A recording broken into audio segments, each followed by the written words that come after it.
오늘은 익숙함에 속지 말라라는 제목으로 하나님 말씀 생각해 보려고 합니다. 우리가 지금 제가 여러분에게 광고 드린 대로 10주 동안 우리가 하나님의 말씀대로 실천하는 삶을 살아가는데 방해가 되는 게 무엇인지, 또 어떻게 하면 하나님 말씀대로 실천할 수 있는지에 대한 10가지를 제가 여러분에게 말씀드리고자 했는데, 기억하시죠? 첫 번째가 우리 마음속에 악한 생각만 가지는 것 말고 방심하는 어떤 그런 마음이 있으면, 그러면 결국 우리의 믿음이 하나님 말씀대로 실천하는데 방해가 된다, 이렇게 말씀드렸고요. 그 다음에 거짓말하거나 나쁜 말, 악한 말만 하는 것만 문제가 아니라 빈말, 헛말, 이런 거 그냥 자기 느낌대로 막 하는 말들, 그런 말들도 사실은 우리의 믿음을 퇴색시키고 하나님 말씀대로 순종하지 못하는 잘못된 말들이다. 제가 지난주에 말씀을 드렸죠. 오늘은 세 번째 시간인데요. 뭐냐면요, 행동입니다. 행동. 우리의 행동이 잘못되면 결국 하나님 말씀대로 실천하지 못하게 되는 행동이 될 수밖에 없다는 얘기인데, 그 행동을 뭐라고 말씀드렸냐면 익숙함에 속지 말라라고 말씀드렸는데,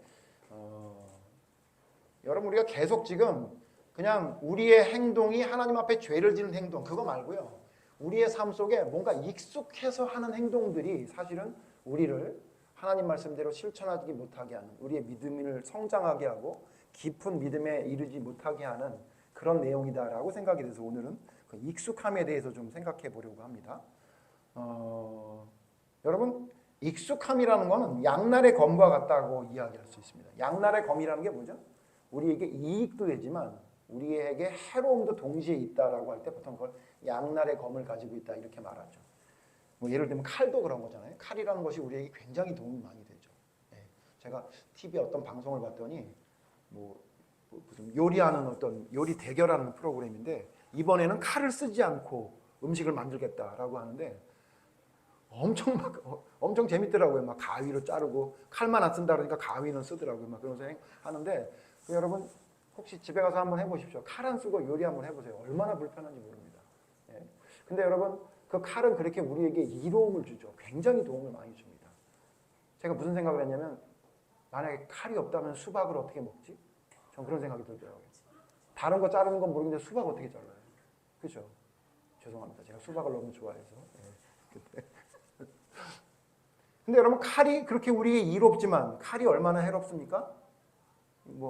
아주 뉴스에서 보는 사건들을 보면 그 칼을 가지고 얼마나 못된 짓을 하는 사람이 많이 있다는 것을 우리가 보게 되잖아요. 이게 양날의 검이죠. 여러분, 익숙함도 양날의 검입니다. 먼저 첫 번째, 익숙함은 우리에게 굉장히 좋은 겁니다.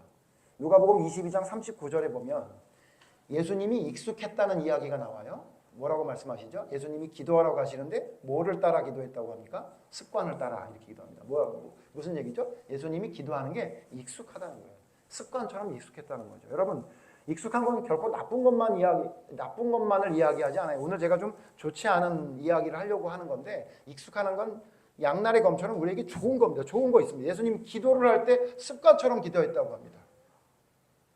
여러분, 또 습관이 결국 나쁘지 않다는 걸 알 수 있는 구약의 사건은 뭐죠? 다윗의 물맷돌질입니다. 여러분, 다윗의 물맷돌질은 굉장히 익숙했습니다. 그렇죠? 그러니까 골리앗하고 맞서는데 내가 물매만 가지고도 맞설 수 있다고 생각했다는 거죠. 그건 뭐죠? 내가 양을 치면서 익숙했다는 거예요. 물매 던지는 거 나 굉장히 잘해. 물론 하나님을 의지했지만 익숙한다는 것은 여러분 우리에게 굉장히 도움이 됩니다. 그래서 여러분이 예배를 드리는 것, 기도하는 것, 믿음의 길을 가는 것이 여러분에게 익숙해지는 것은 굉장히 이로운 것입니다. 그런데 여러분, 오늘 제가 집중하려는 것은 이 익숙함이 좋은 것 말고 익숙함이 우리를 속이게 된다는 것을 여러분이 좀 아셨으면 좋겠다고 생각해서 오늘 본문을 가지고 이야기하려고 하는데요. 오늘 성경을 통해 보면 익숙함이 얼마나 문제가 되는지를 알 수 있는 내용이 나옵니다. 오늘 성경의 내용을 좀 보려면 앞에 있는 성경을 좀 봐야 되는데, 지금 오늘 성경의 불뱀, 노뱀 사건 전에 어떤 일이 있냐면요, 이스라엘 백성이 처음 겪는 일을 겪습니다. 이스라엘 백성이 애굽에 나와서 가나안 땅 가는 여정 중에 어떤 일이 생기냐면, 자기 백성이 전쟁에서 포로가 되는 상황이 돼요. 이런 일은 없었어요. 이런 일은 전혀 없었던 거예요. 마치 이게 뭐하고 똑같냐면, 여호수아, 모세 뒤를 이었던 여호수아 때 아이성 전투에다가 많은 사람이 죽었던 사건하고 비슷하다고 보면 돼요. 계속 한 번도 지지 않고 계속 전쟁을 했는데 자그마한 성 아이성에 만나가지고 결국 많은 사람이 죽어서 굉장히 당황했었던 일이 있었잖아요. 그거랑 비슷하다고 보시면 돼요. 지금 백성들과 함께 가고 있는데 갑자기 가나안 땅 아라세 왕이 자기 백성들을 포로로 잡아간 거예요. 그러니까 여러분 얼마나 황당한 상황이겠어요. 한 번도 이런 일을 겪지 않다. 그래서 백성들이 기도합니다. 여러분 11장 2절 보면 이스라엘 백성이 여호와께 서원하여 이르되 약속 하나님 내가 하나님 시키는 대로 다 할 테니까 이 백성들 구해해 주세요 라고 해서 여러분 어떻게 됩니까? 그 다음에 하나님이 그들의 목소리를 듣고 그들을 하나님께 넘겨가지고 그들을 몽땅 멸절시켜요. 그래서 그곳 이름을 뭐라고 불러요? 호르마라 불러요. 그 뭐냐면 완전히 멸망시켰다 그런 얘기예요. 하나님이 이스라엘 백성의 기도를 들어주셔서 포로당했던 자기 백성들을 구할 뿐만 아니라 아라세 왕을 완전히 멸절시키는 일들을 겪은 거예요. 그런데 그 다음 사건이 뭐냐면 그 다음에 그 사건을 겪은 다음에 하나님이 에돔 땅을 지나가지 않고 돌아가게 만드세요. 이것은 다른 성경에서도 언급된 적이 있는데 에돔이라는 족속 자체가 워낙 싸움을 좋아하고 싸움을 잘하는 백성들이기 때문에 이스라엘 백성들이 에돔 족속과 싸워서 이득보다 해가 더 많다는 생각을 했던 것이 하나님의 뜻이었던 것 같아요. 그래서 에돔 지역 그냥 돌아서 가라고 해요. 그냥 좀 시간이 걸려도 돌아서 가라 이렇게 한 거예요. 그랬더니 오늘 성경 아까 보셨죠? 돌아가라는 것 때문에 백성이 마음이 상했답니다. 돌아가라고 했던 것 때문에 백성이 마음이 상한 거예요. 그래서 그 마음 상한 백성들이 뭐예요? 여러분과 이 백성들을 이렇게 연결해서 잘 보셔야 돼요. 여러분 마음 상하면 여러분이 제일 먼저 하는 게 뭐죠? 마음이 상했다 그러면 여러분 제일 먼저 어떻게 해요? 일단 인상이 찌그러지죠. 그 다음 어떻게 돼요? 말이 어떻게 돼요? 부드럽게 안 나가죠. 어떻게 해요? 남을 찌르는 얘기를 많이 하죠. 그리고 평상시에는 그게 별거 아닌 것 같았는데 갑자기 그 시점에 있어서는 그게 굉장히 큰 문제로 나에게 다가와서 그것이 마치 전부인 것처럼 얘기하게 되죠. 그게 이제 인간이 가지고 있는 죄성의 특징 중에 하나예요. 평상시에는 그냥 대충 넘어갈 수 있었는데 내가 기분이 나빠졌어. 또 별것도 아니야 사실은. 그죠? 돌아가라 그랬는데 그게 뭐 별거예요. 돌아가는 것 때문에 마음이 상하니까 어떻게 돼요? 말을 어떻게 합니까? 여러분 오늘 말한 거 다시 한번 읽어보죠. 말을 뭐라고 하는지 봅시다. 5절 보죠. 5절 제가 읽습니다. 여러분 눈으로 따라오세요. 백성이 하나님과 모세를 향하여 원망하되, 물론 원망할 만은 하죠. 질러서 갈 길이 있는데 돌아서 가라 그러니까 얼마나 좀 짜증나기도 하겠어요. 그죠? 뭐라고 말하는지 봅시다. 힘들어 죽겠는데 왜 돌아가라고 합니까? 이 정도 하는 게 아니에요. 뭐라고 말하냐면요. 어찌하여 우리를 애굽에서 인도하여 내어 이 광야에서 죽게 하는가. 여러분 이거는 출애굽기, 민수기, 신명기를 보면 단골 멘트예요. 무슨 일만 생기면 맨날 이런 얘기를 해요. 근데 오늘은 이 말에 집중하려는 게 아니에요. 그 다음 말이에요. 그 다음 뭐라고 말하냐면 이 광야에서 죽게 하는가. 그리고 뭐라 그러냐면 이곳에는 먹을 것도 없고 물도 없도다. 그 다음은 같이 읽죠. 우리 마음이 시작. 우리 마음이 이 하치. 제가 이 말씀을 왜 드리냐면 오늘 제목이 뭐죠? 익숙함에 속지 말라라고 얘기하는 거죠. 지금 이들이 한 얘기 중에 이 얘기를 할 얘기예요. 물도 없고 먹을 것도 없다? 이거 거짓말이에요. 왜냐하면 물은 민수기 20장에 보면 물이 없을 때에 반석을 쪼개서 하나님이 물을 내주셨어요. 무리바에서. 그러니까 만약에 물이 없어도 하나님은 항상 물을 주셨던 하나님인데 지금 눈앞에 당장 물은 없으니까 이런 얘기를 하긴 했겠지만 말도 안 되는 얘기죠. 그리고 여러분 이들이 먹을 게 없다고 하는 거 거짓말입니다. 왜 그래요? 이날 아침에 만나 걷어서 먹었다고요. 지금. 맨날 아침에 만나를 주니까 이날 아침에도 만나를 걷어서 먹은 거예요. 그래놓고 뭐라고 얘기하냐면 그렇게 말을 해놓고 먹을 것이 없도다 그러고 우리도 좀 그렇지 않나요? 말을 해놓고 내 말이 틀린 것 같으니까 어떻게 거기에 대한 부연 설명을 해요. 뭐라고? 먹을 게 있긴 있는데 내가 왜 없다고 했냐면 내가 오늘 먹은 음식이 하찮은 음식이기 때문에 이렇게 얘기해요. 자, 이게 왜 그러냐면요. 만나를 매일 먹다 보니까 이게 익숙해진 거예요. 여러분, 이스라엘 백성이 만나를 처음 먹었을 때 어땠을까요? 아마 할렐루야를 100번은 외쳤을 겁니다. 아멘 할렐루야를 아마 계속해서 얘기할 수밖에 없었고요. 도대체 이것이 하늘에서 어떻게 내렸는지 알 수가 없었을 거예요. 여러분, 만나가 어떤 맛이었다고 성경이 말합니까? 기름 섞인 과자 같아요. 꿀 섞인 과자, 기름 섞인 과자 같다고 그렇게 성경이 말하고 있어요. 그러니까 여러분 이게 여러분 광야 생활하다가 기름 섞인 과자 같은 거, 꿀 섞인 과자 같은 걸 먹었다고 생각해 보세요, 여러분. 얼마나 맛있겠어요. 군대 가면 그렇게 초코파이가 먹고 싶다며요. 근데 광야 생활 속에 여러분 이 단 이 음식이 나오니 그것도 내가 무슨 노력하는 게 아니라 하늘에서 이슬과 같이 내려서 그냥 걷어서 먹기만 하는 걸 되니. 그리고 여러분 이 되게 재밌어요. 가시 같다는 게 뭐냐면 여러분 요즘 유행하는 고수 있죠? 고수의 씨가 가시예요. 근데 그거를 어떻게 먹을 수 있대요? 갈아서, 맷돌에 갈아서. 어떻게 먹을 수도 있대요? 쪄서 먹을 수도 있대요. 뭔지도 모르겠어요. 자, 정확하게. 예? 그러니까 여러분 우리가 생각하는 그냥 과자는 아니에요. 여러분 과자를 쪄서 못 먹잖아요. 그거 못 먹. 그러니까 굉장히 신비로운 어떤 그런 것을 우리에게 줘서 그냥 먹어도 맛있지만 갈아서 쪄서 먹기도 하고 요리할 수 있는 걸 주셨는데 이거를 계속 먹다 보니까 계속 몇십 년 먹다 보니까 이게 어떻게 느껴진 거예요? 하찮게 느껴진 겁니다. 이게 뭐냐면 익숙함의 양날의 검, 나쁜 우리에게 아주 좋지 못한 익숙함이 우리에게 아주 좋지 못하게 다가온 게 뭐냐면 익숙하면 감사할 줄 모르고 고마워할 줄 모릅니다. 그게 그냥 당연하다고 생각하게 되는 겁니다. 그러니까 뭐라고 얘기해요? 그 만나를 하찮은 음식이라고 이렇게 얘기합니다. 인간이 이래요. 자기의 마음에 조금 안 좋은 얘기가 들리면 본질도 아니고 팩트도 아닌 걸 가지고 그냥 막 저주의 말을 쏟아내요. 여러분 이스라엘 백성들 계속 그런 짓 하는데 여기 와서는 정말 말도 안 되는 소리라는 거죠. 그래서 여러분 성경에 다른 데 보면 이런 얘기를 하면 모세가 중재도 하고 뭐 하나님과 얘기하고 이런 얘기가 나오는데 여기는 어떻게 돼요? 하나님이 참다가 화가 나셨는지 그냥 바로 어떻게 돼요? 바로 불뱀을 그냥 보내요. 사막의 뱀인데 날아다니는 것처럼 움직임도 빠르고 그 독이 정말로 빠르게 작용한다 그래서 불뱀이라고 이야기한다고 하는데 불뱀을 풀어가지고 백성들을 물어 죽이게 만드는 겁니다. 오늘 성경을 보면요. 진짜 말도 안 되는 얘기를 하는 거죠. 물도 없다는 얘기, 하찮은 음식이라는 얘기가 얼마나 잘못된 얘기입니까? 그게 왜 그러냐? 불평이 익숙해지고 맨날 먹는 만나를 익숙하게 접하다 보니까 불평하는 게 계속되어지는 게 익숙해지고 만나를 맨날 먹는 게 익숙해지니까 결국 어떻게 되는 거예요? 죄를 짓는 잘못된 말을 하게 되는 겁니다. 그래서 오늘 익숙함의 두 가지 문제를 제가 여러분에게 말씀을 드리고 그 익숙함의 두 가지 문제를 어떻게 하면 해결할 수 있는지를 또 두 가지 방법을 여러분에게 얘기 좀 하려고 하는데요. 여러분 이렇게 익숙한 것은 우리에게 어떤 문제를 여기게 되냐, 어떤 문제를 발생하게 되냐면 좀 전에 말씀드린 것처럼 첫 번째 여러분 우리가 익숙함에 못된 것이 우리에게 자꾸 다가오게 되면 우리가 어떻게 되냐면요 가볍게 여기게 됩니다. 가볍게 여기게 됩니다. 성경 찾아보죠.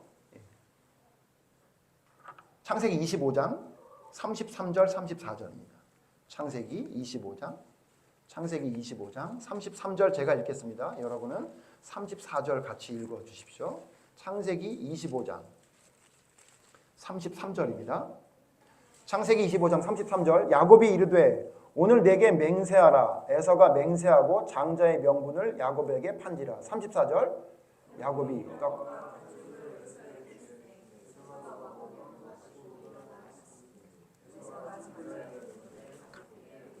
예전 성경에 만홀히 여겼다라고 하는데 만홀이라는 말을 잘 안 쓰니까 번역 잘한 것 같아요. 이거는 가볍게 여깁니다. 그러니까 여러분 에서의 문제가 뭐냐면요. 에서는 자기가 장자라는 명분이 어렸을 때부터 장자였잖아요. 쌍둥이였는데도 불구하고 자기가 먼저 나왔으니까 항상 장자여서 나는 장자, 나는 첫째 아들이야 라는 어떤 그런 것이 익숙해진 거예요. 익숙하니까 어떤 문제가 생겼느냐.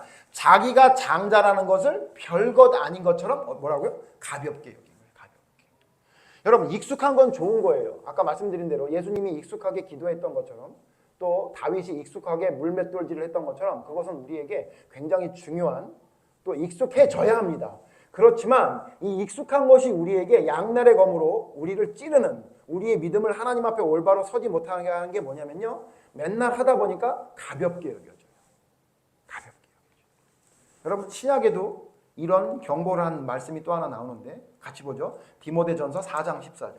디모데전서 4장 14절에 사도 바울이 디모데에게 이런 말을 합니다. 디모데전서 4장 14절. 같이 읽죠.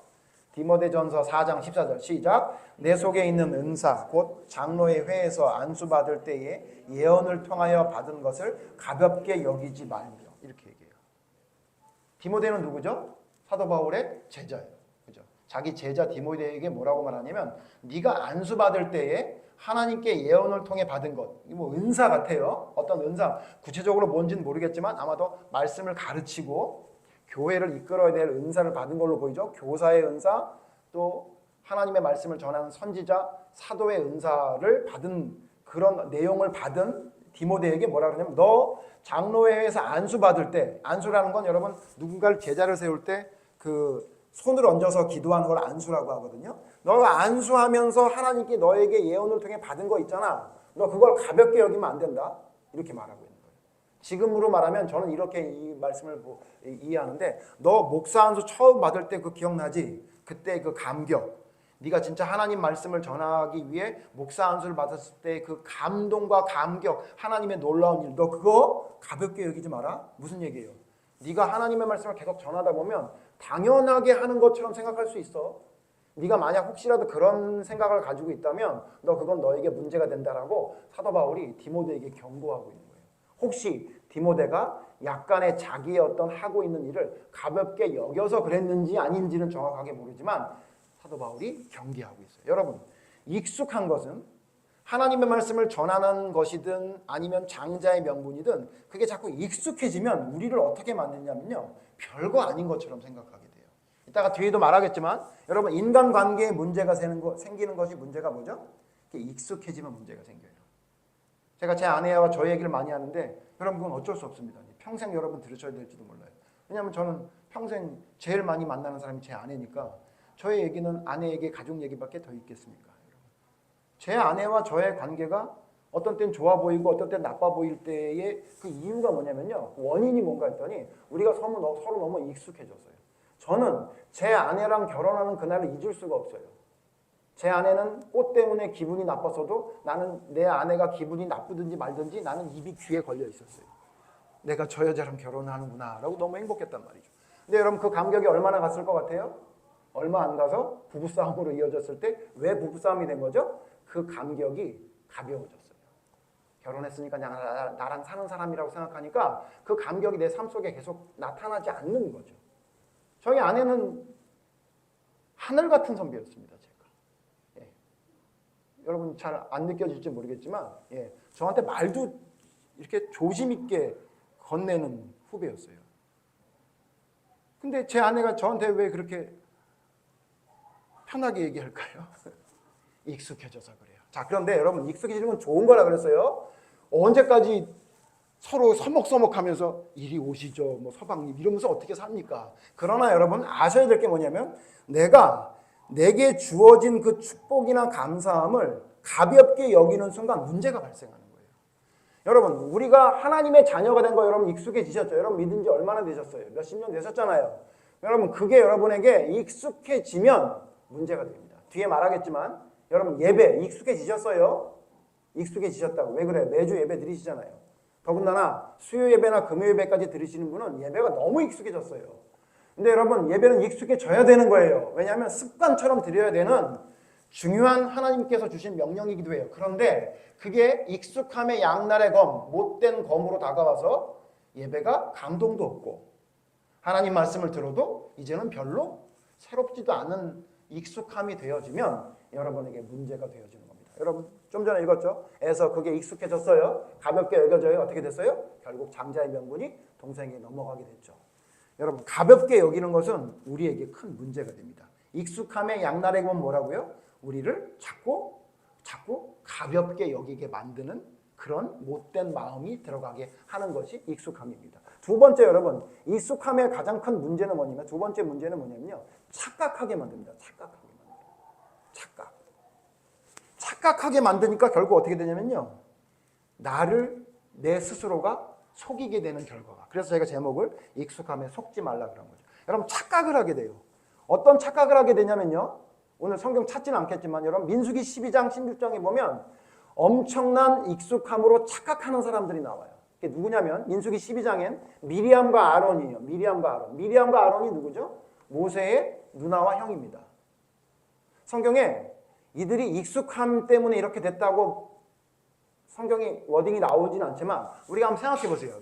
미리암과 아론이 갑자기 민수기 12장에 모세가 이방 여인을 취한 것 때문에 갑자기 비방하기 시작해요. 뭐라고 얘기하냐면 하나님이 모세와만 말하냐? 우리와는 말 안 하냐? 이런 얘기를 갑자기 해요. 근데 제 생각엔요. 만약에 미리암과 아론이 모세의 형제가 아니면 이 말 못했을 것 같아요. 자기 동생이죠. 그것도 밑에 동생이에요. 미리암이 보기에는 한참 밑에 동생이에요.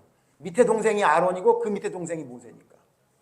아무리 하나님께 능력을 받은 하나님의 사람이라고 생각이 돼도 자꾸 단점이 보이기 시작해요. 예? 단점이 보이기 시작한 거예요. 왜 이방 여인을 취했을까라는 단점이 보이기 시작하니까 익숙하게 대화했던 익숙함이 양날의 검처럼 어떻게 다가오냐면 교만하게 만들어요. 그래서 모세에게 손가락질하고 저 사람이 하나님의 사람이 아니라는 식으로 얘기하는 그런 모습이 나와요. 여러분 잘 아시겠지만 결국 그것은 잘못된 것이었고 그 익숙함으로 착각하게 만들어서 내가 내 동생한테 이렇게 훈계해도 된다는 착각으로 결국 문둥병에 걸렸던 사건을 여러분 보셨죠. 그 사건 다음에 그 사건을 백성이 봤음에도 불구하고 민수기 16장에 보면 미리암과 아론이 아닌 다른 사람이 또 똑같은 짓을 해요. 누구죠? 고라와 다단과 아비람이 250명의 지휘관들을 데리고 와서는 똑같이 얘기합니다. 하나님이 모세에게만 임하느냐 이렇게 얘기하면서 모세를 공격합니다. 왜 그럽니까? 왜 그런가 하고 성경을 봤더니 고라가 레위지파인데 자기가 레위지파로서 하는 일들이 너무 익숙해졌는지 이거 그만하고 제사장 하고 싶다라는 생각이 들었다고 성경이 말하고 있어요. 무슨 얘기냐면 자기가 하고 있는 일이 너무 익숙해지다 보니까 어떤 착각이 들었냐면 이거 말고 다른 것도 하고 싶어. 나는 이거 말고도 다른 일을 할 수 있는 사람이야 라는 착각을 불러일으킨 거예요. 그러니까 그 착각이 심지어 누구에게까지 갔냐면 백성의 지도자인 하나님을 대신하고 했던 모세에게까지도 너 물러나 라고 얘기할 수 있는 교만이 들어오게 된 겁니다. 여러분 익숙함, 자기가 레위지파로서 지냈던 익숙함, 자기가 모세의 형제로서 지냈던 익숙함이 자신을 속여서 착각하게 만들어요. 그래서 하지 말아야 될 말을 하게 되고 해서는 안 된 행동을 하게 되는 겁니다. 신약에도 이 비슷한 사람이 한 사람이 있어요. 그게 누구냐면 제가 요즘 설교에 단골로 등장하는 사람인데 그게 가룟 유다입니다. 여러분 가룟 유다가 예수님을 왜 파는 것 같아요? 익숙해서 판 거예요. 뭐가 익숙해요? 처음에 12제자들을 불렸을 때는 얼마나 가슴 떨리는 일이었을겠어요. 근데 예수님을 3년 이상 따라다니다 보니까 이제 자꾸 예수님이 단점이 보이기 시작해요. 그걸 왜 그 비싼 걸 발에다가 깼을 때 내뒀을까? 아무래도 예수님이 조금 명품에 관심이 있나 본데? 지금으로 말하면 그런 거예요. 그거 뭐 가난한 사람하고 같이 있겠다 그래 놓고 비싼 거 좋아하네. 냄새는 좋네. 근데 이거 팔았으면 얼마나 좋았을까? 여러분 가룟 유다에게 이런 마음이 들어간 거예요. 그러니까 한 3년 정도 되니까 자기가 12제자로 불린 게 그렇게 가슴 떨리지 않아요. 그리고 자꾸 뭐가 보이기 시작하냐면 예수님이 문제가 있는 것 같은 거죠. 저 사람이 메시아 같지 않은 거예요. 결국 어떻게 됐습니까, 여러분? 그래서 예수님을 자기가 정리해도 된다는 생각이 들어요. 그래서 예수님을 판 거예요. 여러분 이건 어디서 온 건지 아십니까? 익숙함에서 온 거예요. 예수님께 제자로 부름받았을 때 첫 번에 그 마음이 어떻게 된 거냐면 점점 희미해지고 희석되어지기 시작합니다. 그게 뭐냐면 익숙함의 양날의 검, 우리의 믿음을 하나님 앞에 올바로 서지 못하게 되는 그 잘못된 익숙함입니다. 결론입니다. 그럼 어떻게 하죠? 여러분에게 이런 익숙함이 있습니까? 없습니까? 분명히 있을 거라고 저는 생각합니다. 여러분 어때요? 여러분 결혼 생활은 어때요? 익숙해지셨죠? 저도 제 아내와 산지 30년째가 됐습니다.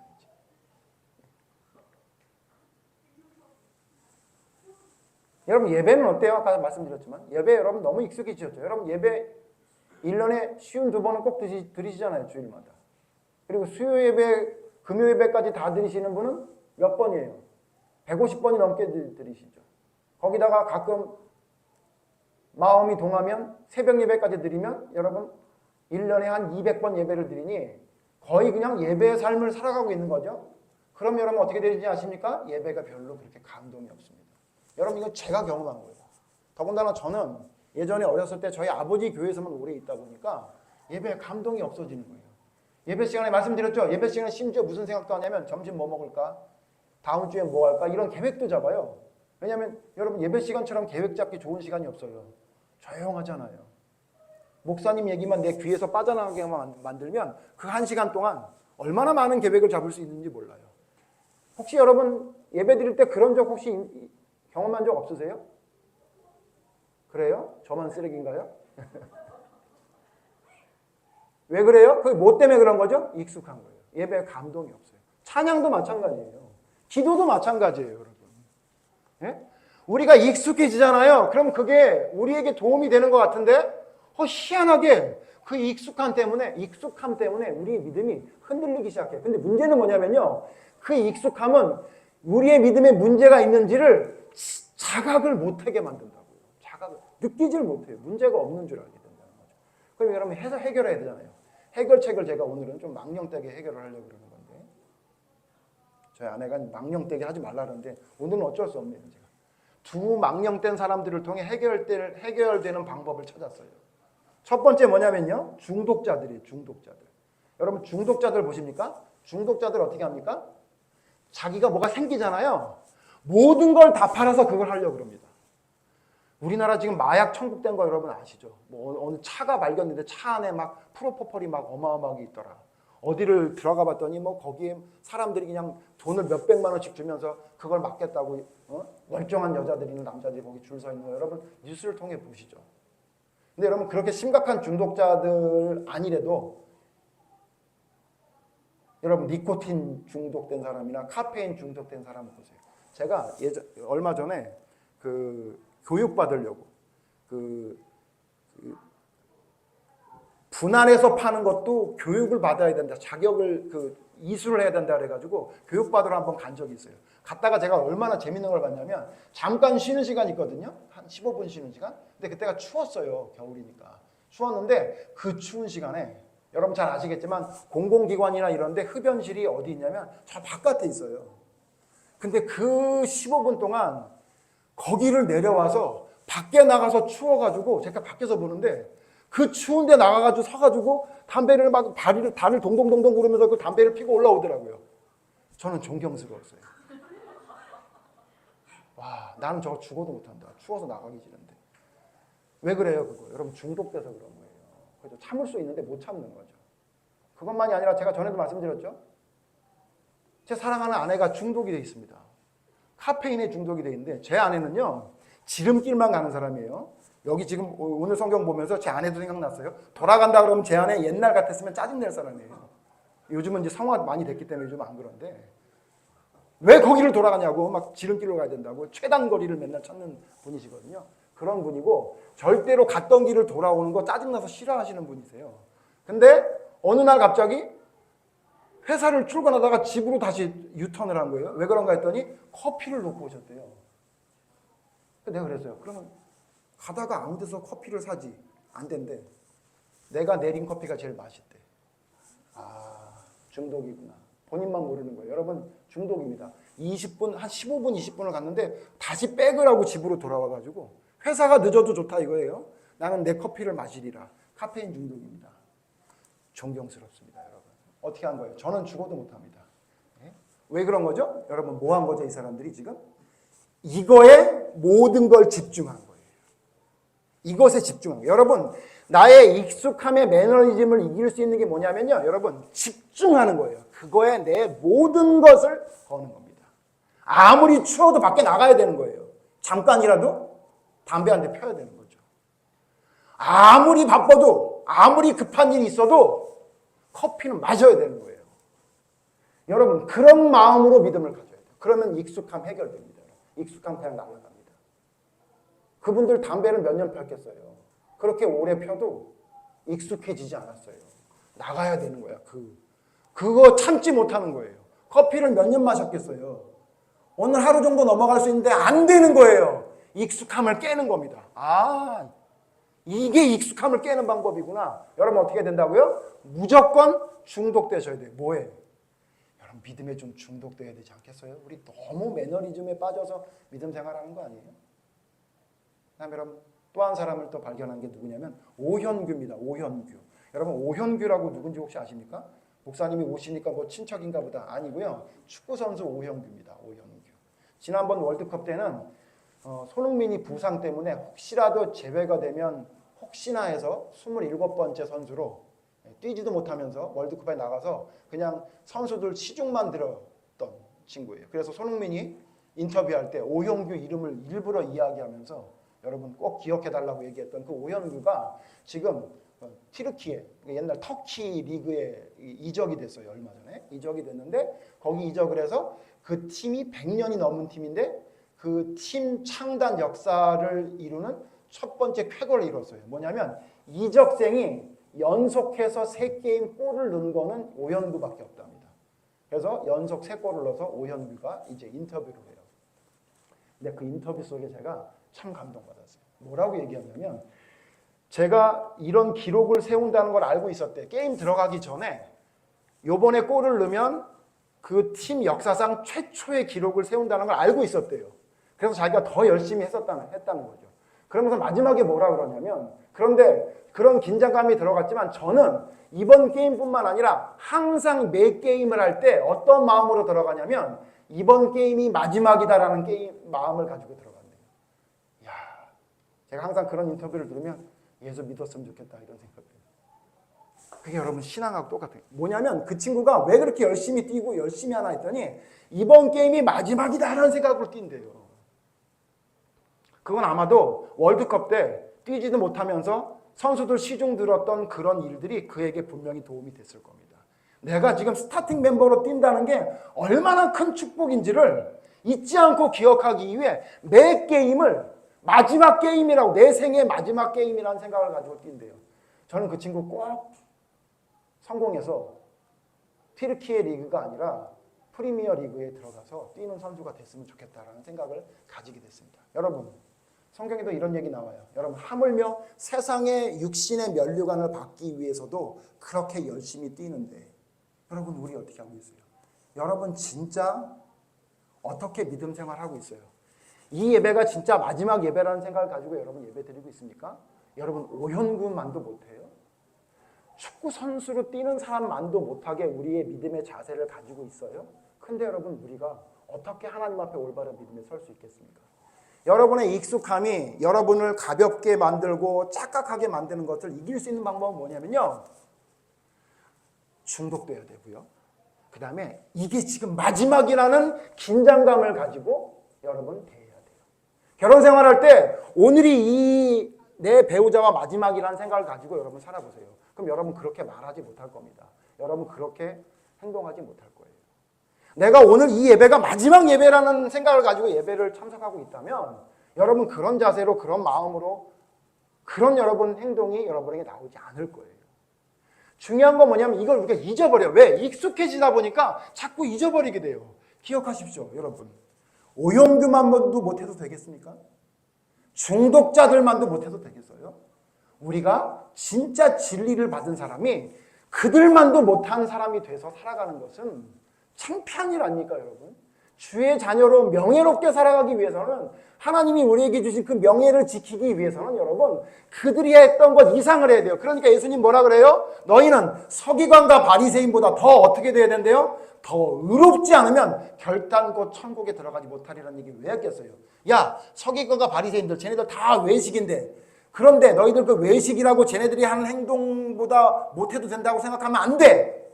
외식하는 자들보다 이기적인 자들보다 니네가 더 의로워야지라고 말했던 그 말씀을 기억해야 돼요. 여러분, 우리의 이 익숙한 매너리즘에서 빠져나가기 위해서는 뭘 해야 되냐면요, 여러분 긴장하셔야 돼요.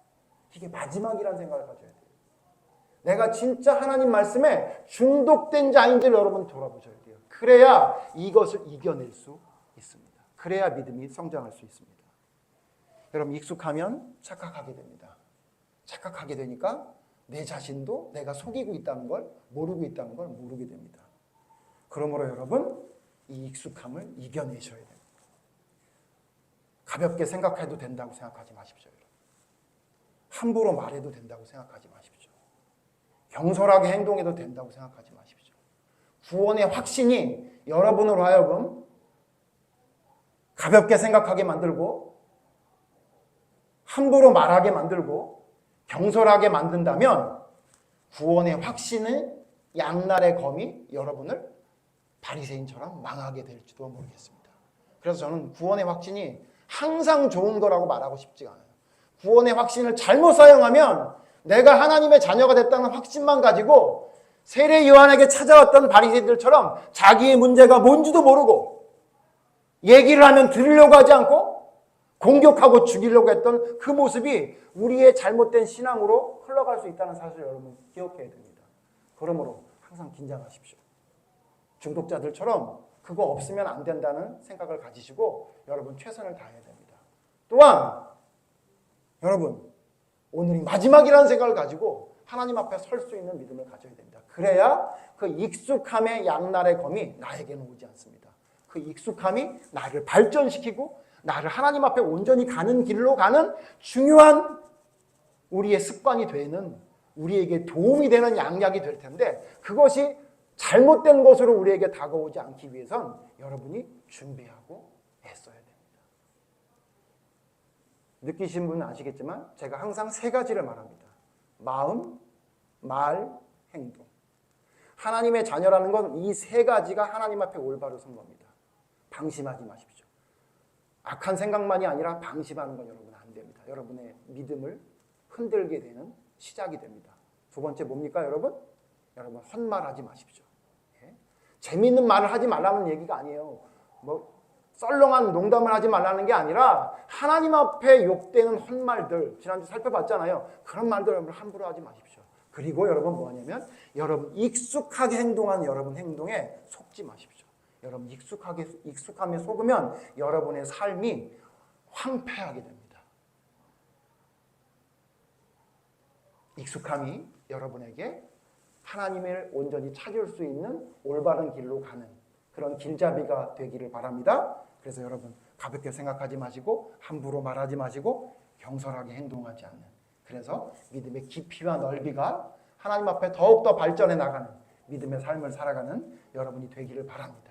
익숙함에 속지 마시고 익숙함이 여러분을 이끄는 하나님 앞에 온전히 이끌어가는 하나님 앞에 온전히 서는 믿음의 도구가 될 수 있도록 애쓰고 힘쓰는 여러분이 되기를 간절히 바랍니다. 오늘 말씀 생각하면서 잠깐 같이 기도하시죠. 내가 혹시 하나님 익숙한 것이 나의 예배와 기도와 나의 믿음의 삶을 깨고 있는 것은 아닌지 여러분 돌아보시면서 하나님의 익숙함에 속지 않게 하시고 익숙함이 문제가 되는 것이 아니라 익숙함을 통해 하나님 앞에 더욱더 나갈 수 있는 도구가 되게 해달라고 여러분 기도합시다. 다 같이 기도하겠습니다. 하나님 우리에게 주신 모든 것들은 하나님이 주신 것입니다. 내가 노력해서 받은 것이 아니라 모든 것이 하나님을 통해 공급받았다는 것을 우리는 너무나 잘 알고 있습니다. 그런데 하나님 그러한 믿음의 삶을 살아가다 보니 우리에게 우리의 믿음을 흔드는 못된 것이 하나 있으니 그 익숙함이라는 것을 깨닫게 됐습니다. 하나님 그 익숙함은 우리로 하여금 설레이지 않게 합니다. 우리로 하여금 기쁨 온전히 누리지 못하게 합니다. 그저 습관처럼 행동하는 일들이 믿음을 온전히 바로 세우는 일이라 착각하게 우리를 만듭니다. 하나님 깨닫게 해주시옵소서. 정신 차리게 해주시옵소서. 그 익숙함이 우리로 하여금 하나님과 친밀하게 되는 익숙함이 되게 해주시옵소서. 잘못된 길을 가게 되는 착각을 하게 되는 잘못이 되지 않게 하시고 온전히 하나님의 뜻을 온전히 바라볼 수 있는 올바른 익숙함이 우리의 믿음의 삶에 세워질 수 있도록 인도해 주시옵소서. 도와주시옵소서.